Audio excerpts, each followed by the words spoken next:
Feel good to be bad. July 14th, 2021, and we just watched AEW Fyter Fest Night 1. And we'd like to thank all 172 of our new Young Boy subscribers. Since last week, we've had 6 new Young Boys, so we'd like to thank all 6 of our Young Boys. You'll be getting your spinning Zangief pile driver from our Young Boy trainer, Dave. Yikes. Alright, on that note, we got our big match first off here. IWGP United States Heavyweight Championship match. Current champion Jon Moxley versus Machine Gun Karl Anderson. Bullet Club! Yup. And Kingston comes at his buddy Gallows with a pipe early, takes him out of the equation. They battle outside. My head was down when that happened. When I heard Eddie Kingston pulled out his pipe, I'm thinking, oh my god, really? He's gone. He's falling this slow, he's breaking out the crack pipe, and I'm like, oh, my mistake. He just doesn't care anymore, man. He just doesn't care. Yeah, it just doesn't care. So they're out of there, and then they're doing some moves. Anderson hits an innovative type of pile driver onto Moxley, and then he hits his move, I guess called the stun gun. So he stun guns Moxley, and then they're battling back and forth. Moxley's able to hit a paradigm shift. It's 1, 2. Does he kick out? No, it's 3. Still your IWGP United States Champion, Jon Moxley. It's better than him being our AEW World Championship. From what I understood back then, you know, I remember when he was champion, on YouTube there was these guys who would say he had AIDS. I don't know who that was.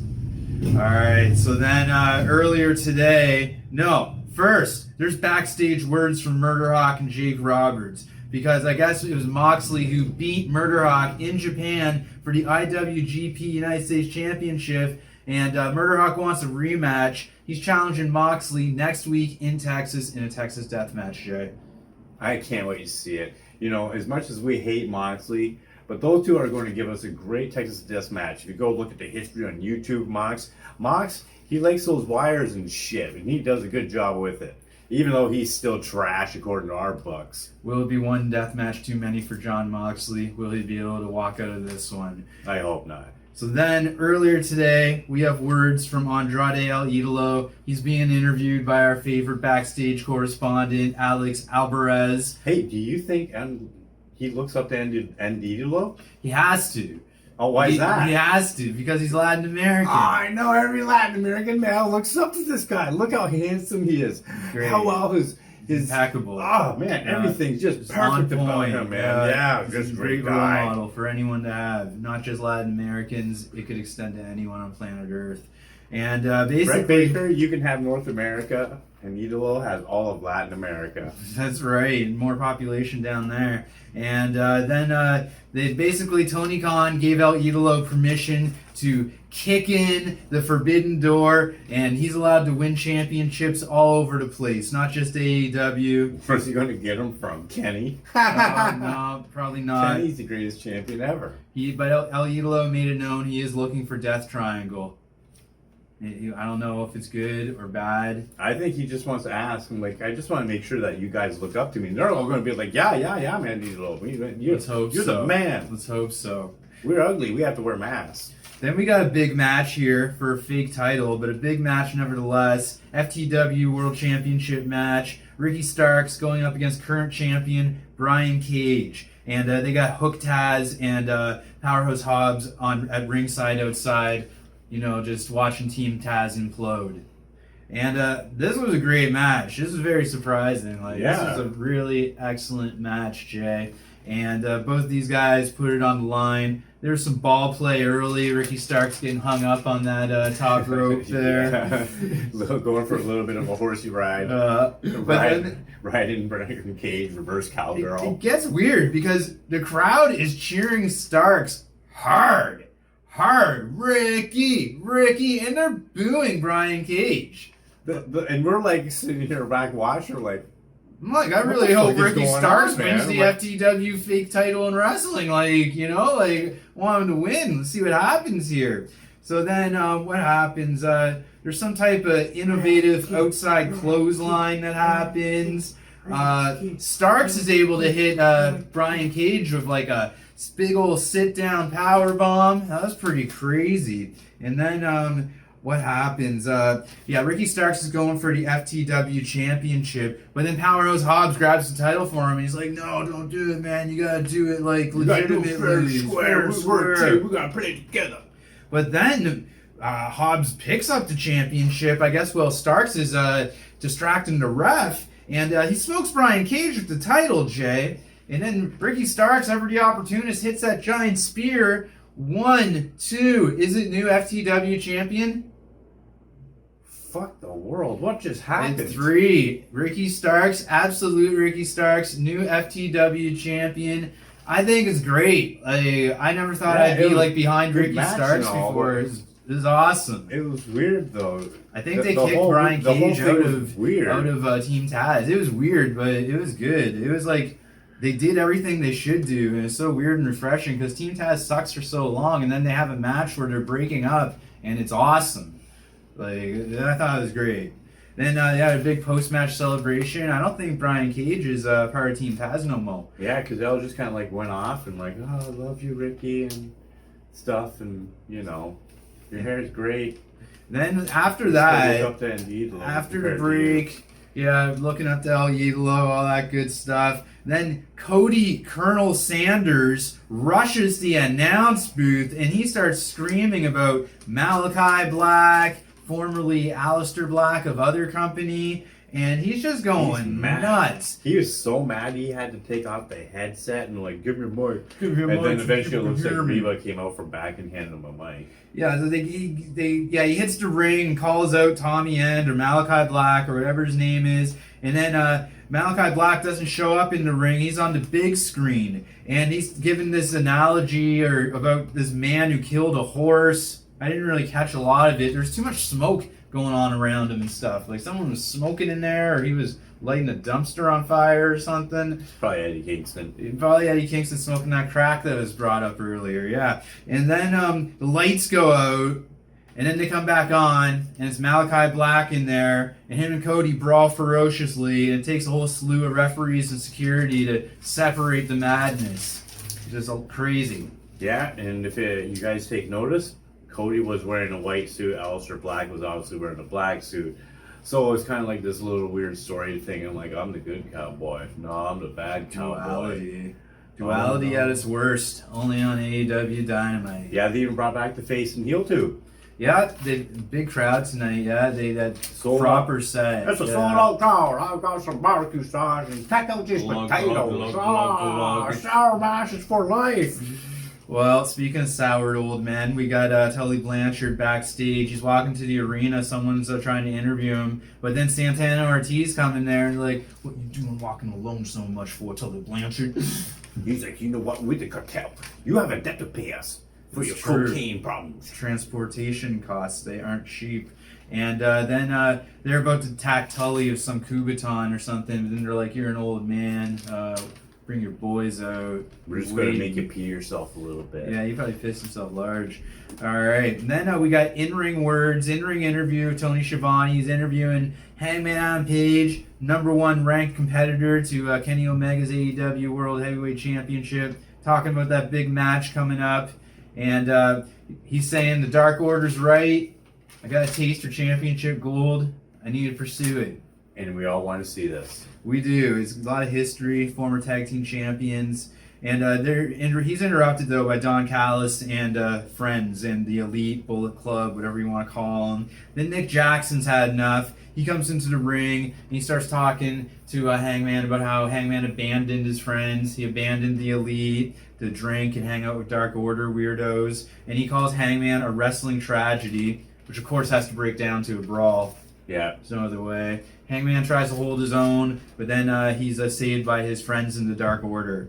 And then there's a big match announced. It's going to be a 5 versus 5 elimination match. You got the Elite versus the Dark Order, and the title matches are on the line. And so if the Dark Order wins, Hangman gets his title match against Kenny, and 2 Dark Order members get their tag team title match against the Bucks. And then what happens here? Yeah, but then if Hangman loses, no title shots for anyone.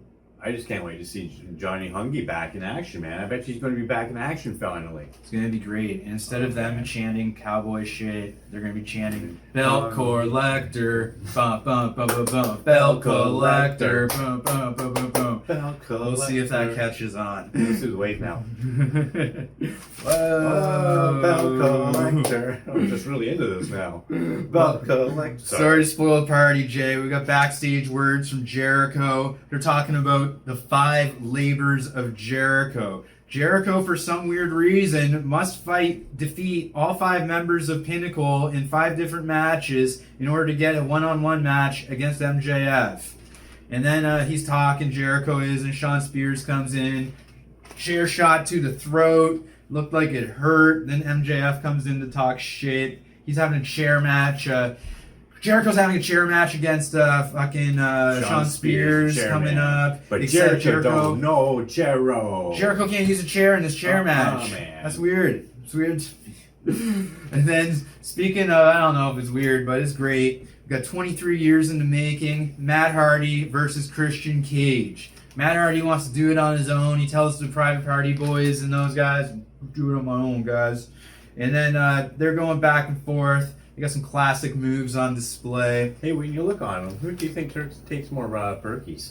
Matt Hardy. I agree. He doesn't want to feel shit. And then they did like a crazy innovative move. The hanging DDT on the outside onto the steel steps. Matt Hardy hits that on Christian. It's pretty crazy. But then Christian hits a spear on Hardy. And he goes for the kill switch, but it's reversed. Hardy grabs the ref, which enables him to hit a low blow with the leg onto Christian into the twist of fate. Christian kicks out, but then he's on the ground outside. Is it going to be a 10 count? Is it going to end in a garbage 10 count? No, because he gets in there quick and hits that kill switch. And is it 1, 2? Was it a near fall?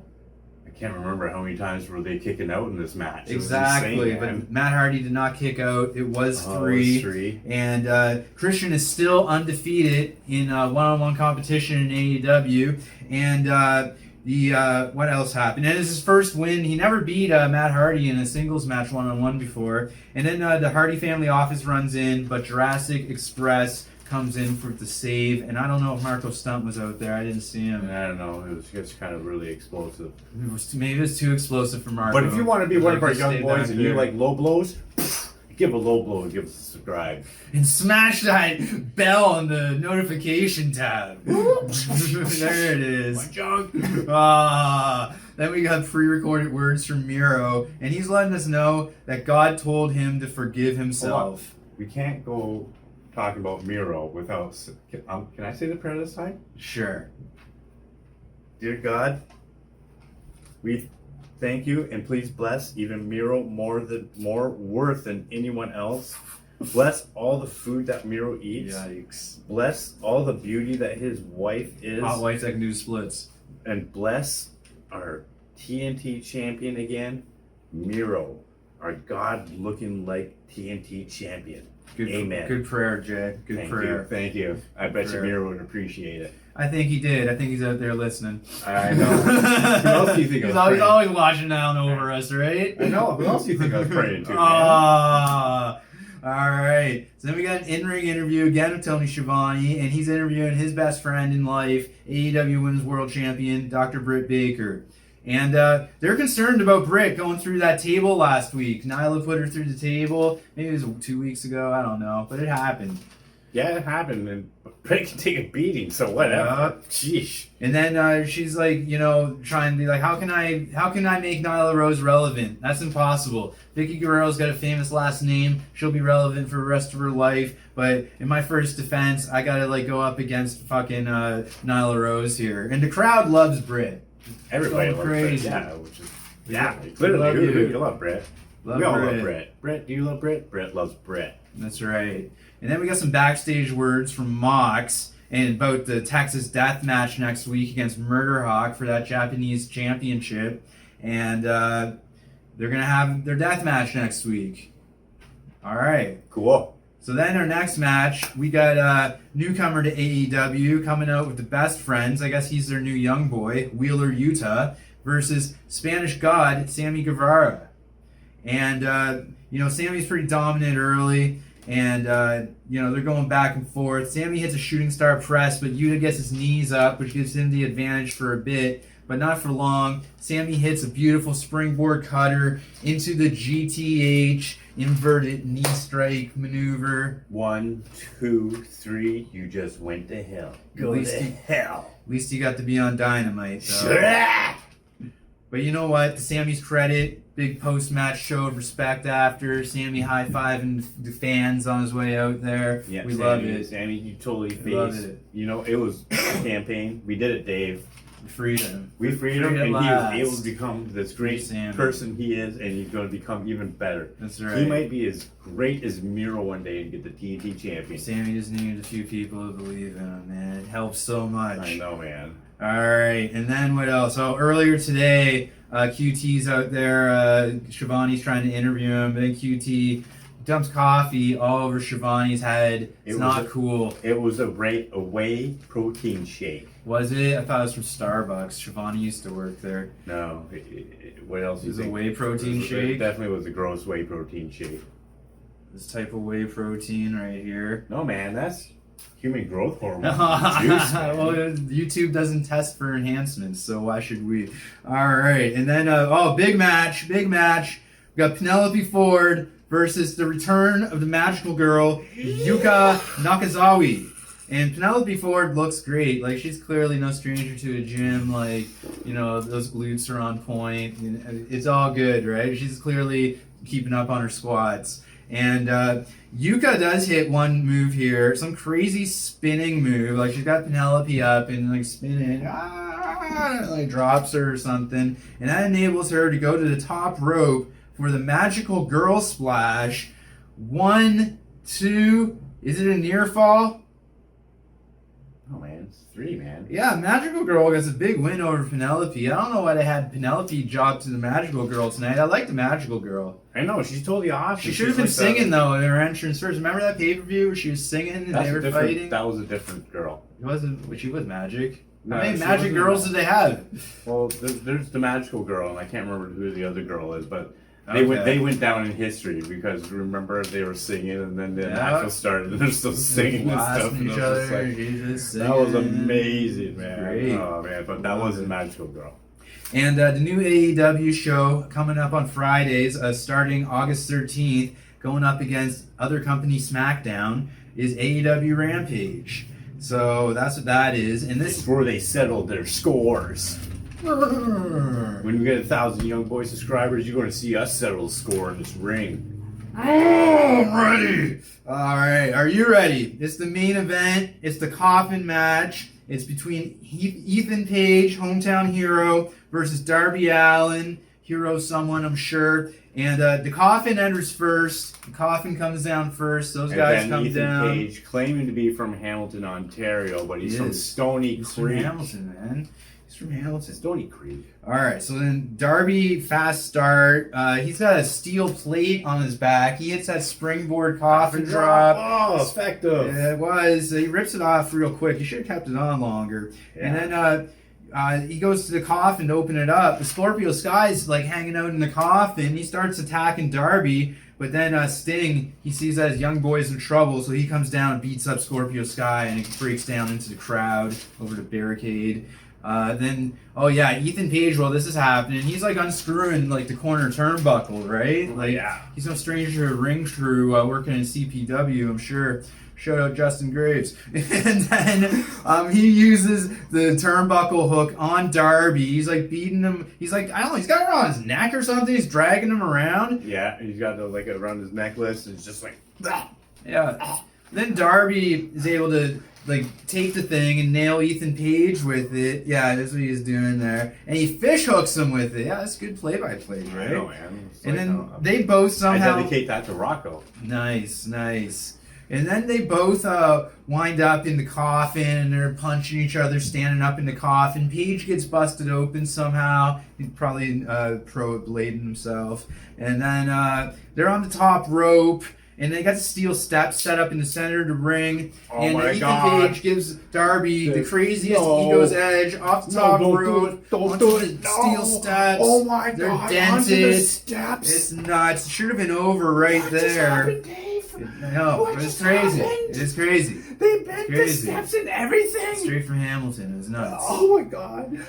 I need a bag. I'm gonna hyperventilate. Don't throw up in my bag. Don't throw up in my bag. All right. So then, but Darby has to resort to eye gouging, and then he's on the top rope. He grabs that skateboard and he does the truck fuck onto Ethan Page, and then Ethan Page drops from the apron into the coffin. Darby shuts that coffin in a coffin match, as we all know. Once that coffin's shut, it's done, man. Done. But was that the nail in the coffin? Not quite yet. No, Not quite yet, because You think after this the match match, is nuts already? Darby wasn't dead enough. not done He climbs yet. back up after winning the match to the top rope. Coffin is outside. Coffin drops a closed casket with Ethan Page still inside. That was the final nail in the coffin. This is a power bomb. I like it. Oops.